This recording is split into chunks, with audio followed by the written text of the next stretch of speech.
In the 1950s, dinner wasn't a choice, it was a routine. These meals shaped how American families sat together, talked together, and ended their days. They came straight out of Betty Crocker cookbooks, trusted without hesitation, cooked week after week in kitchens across the country. Today, almost nobody makes them. Not because they were bad recipes, but because the world that needed them no longer exists. These weren't flashy or experimental dinners.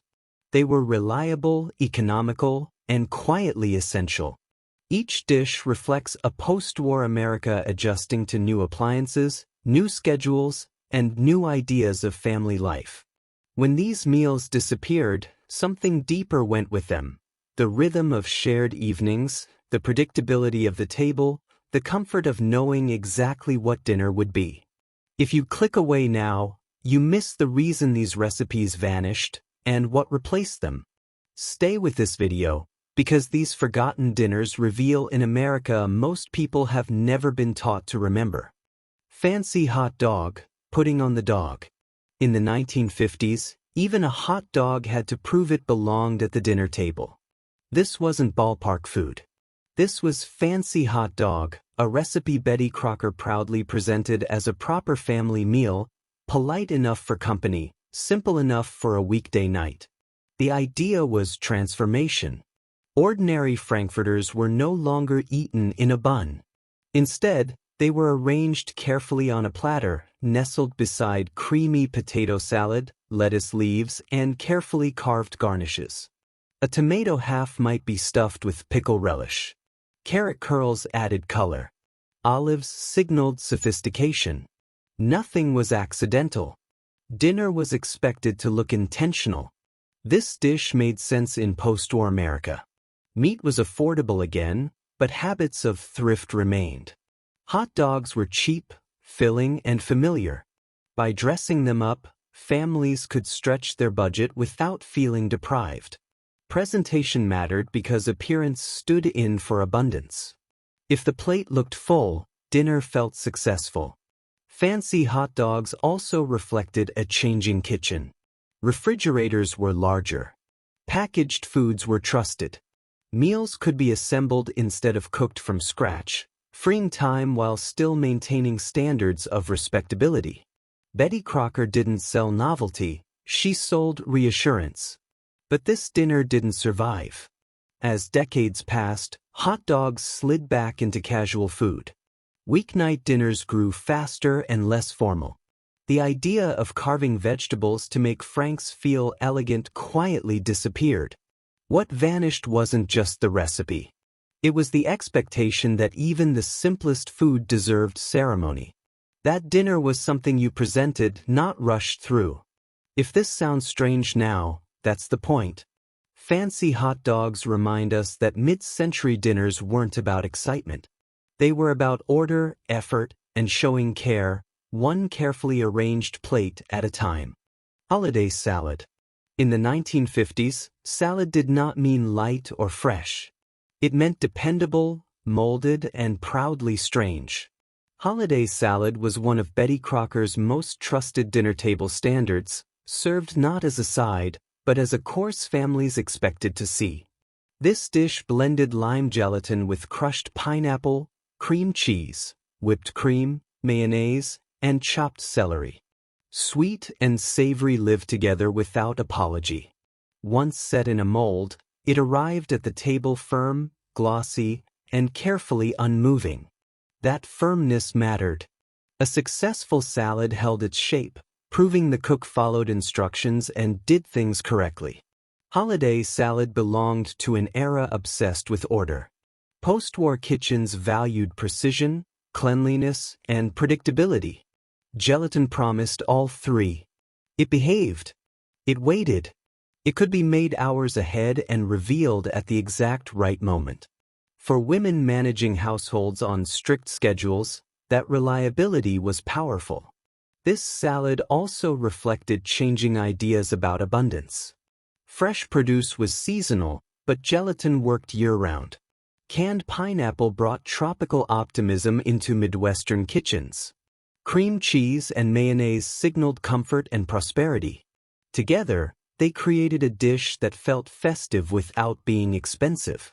Over time, taste shifted.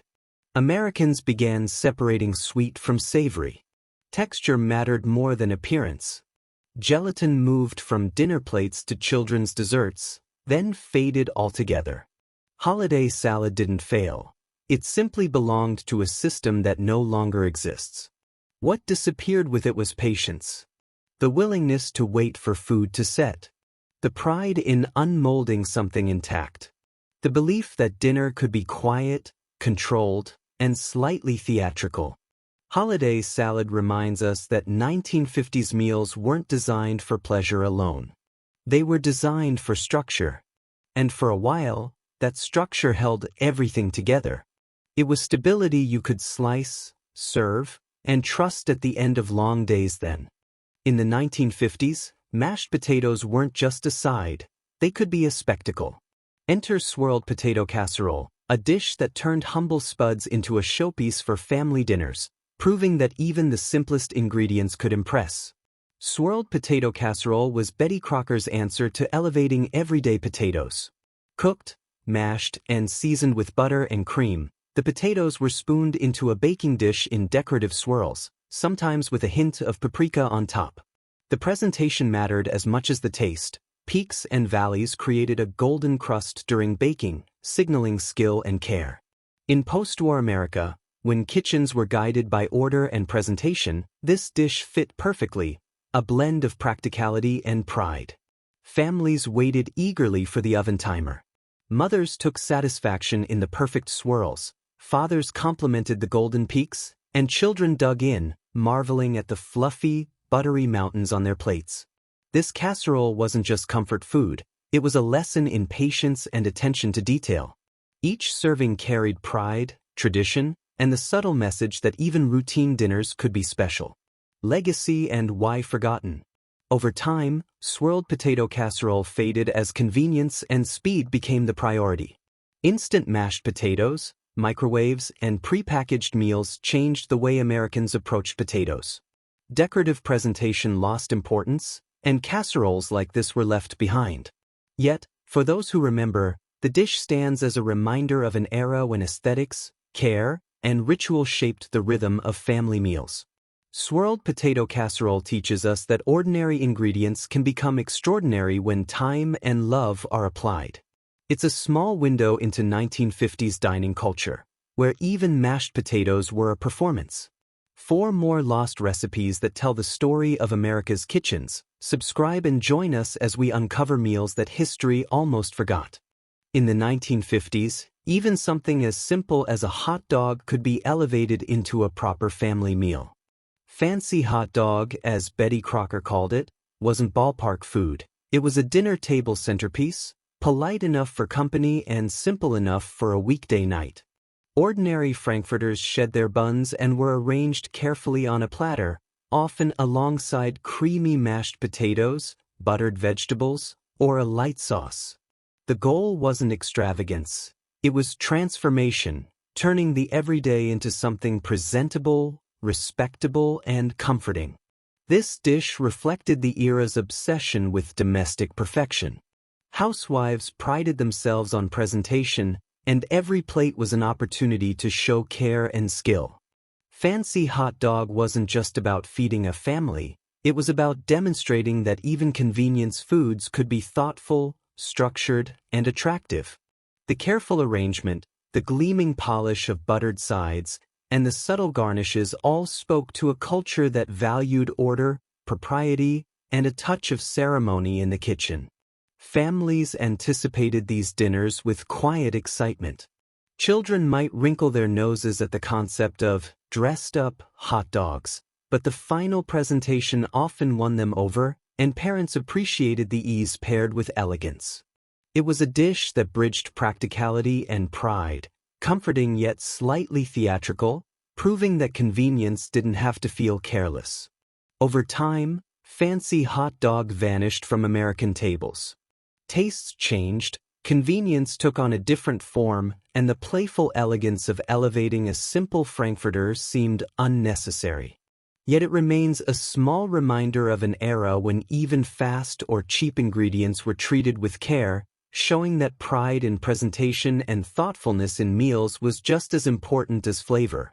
Fancy Hot Dog reminds us that 1950s dinners weren't only about feeding hungry families. They were about creating rituals of care, structure, and a little bit of flair.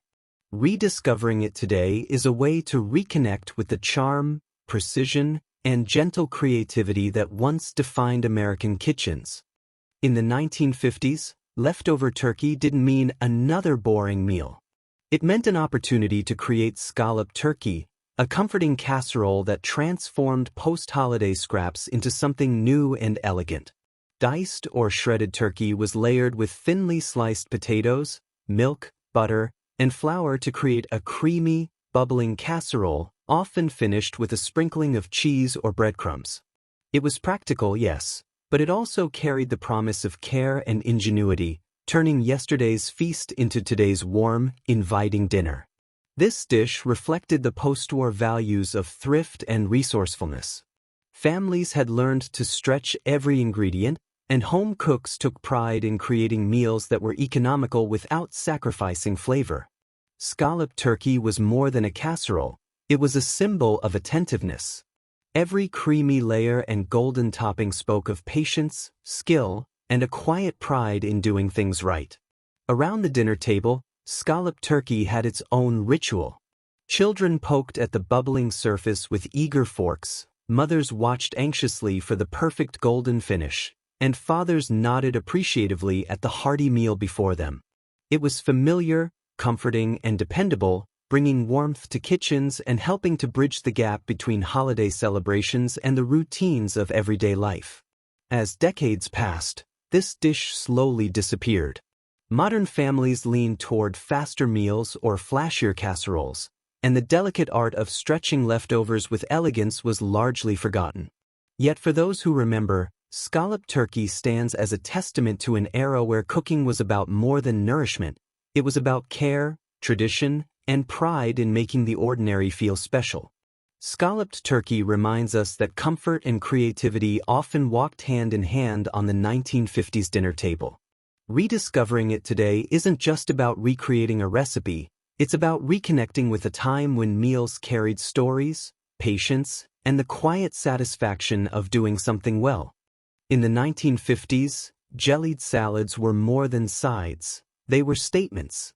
Liverloaf salad may sound unusual today, but back then it was a mark of ingenuity and domestic skill. Ground liver, combined with eggs, seasonings, and often a touch of gelatin, was molded into a compact loaf and chilled until firm. Slices were served cold, sometimes with a tangy sauce or mayonnaise, and the presentation mattered just as much as the flavor. It was a dish that demonstrated precision, patience, and confidence in the kitchen. This salad reflected post-war kitchens' obsession with structure and order. Housewives valued meals that could be prepared ahead, held their shape, and showcased careful technique. The firm, glossy loaf was a visual proof of competence, a promise that the cook followed instructions and respected the family table. It also symbolized thrift. Liver, affordable and nutritious, became a celebrated ingredient, transformed into something elegant and approachable. Families approached it with a mixture of curiosity and pride. Children marveled at the slices, adults appreciated the balance of flavors, and the cook took satisfaction in presenting something unusual yet impressive. Liverloaf salad wasn't just food, it was a ritual, a reflection of care, and a quiet celebration of resourcefulness. Over time, taste changed. Strong flavors, gelatin-based presentations, and savory-sweet combinations slowly fell out of favor. Liverloaf salad vanished from most kitchens, replaced by simpler or more familiar dishes. Yet it remains a fascinating glimpse into an era when home cooks turned affordable ingredients into statements of skill, creativity, and hospitality. Liverloaf salad reminds us that meals once carried lessons in patience, presentation, and pride. Recreating it today is more than cooking. It's stepping back into a world where even the most humble ingredients were transformed with care, and where every dish told a story on the family table. In the 1950s, even chicken could feel luxurious when transformed into chicken a la king. This dish combined tender pieces of chicken with a creamy, sherry-infused sauce, often studded with mushrooms and pimentos, and served over rice, toast, or puff pastry. It wasn't just dinner, it was an event, a way to show that home cooking could be elegant, sophisticated, and comforting all at once. Chicken a la king reflected the post-war desire for refinement in the everyday kitchen. Housewives aimed to bring restaurant-style dishes into their homes, demonstrating both skill and care. The creamy sauce, carefully seasoned and gently thickened, allowed ordinary chicken to feel special. Presentation mattered, each portion plated neatly, the sauce poured just so, transforming a simple protein into a dish that could impress guests or elevate a weeknight family meal. Families embraced it with delight. Children were intrigued by the creamy texture and colorful pimentos, parents appreciated the richness, and cooks took pride in the smooth sauce and perfectly cooked chicken. It was a dish that balanced comfort and sophistication, showing that effort and attention could turn routine ingredients into something memorable. As culinary trends shifted, chicken a la king gradually disappeared from the American table. Lighter, quicker meals became the norm, and the once beloved creamy casserole style fell out of favor.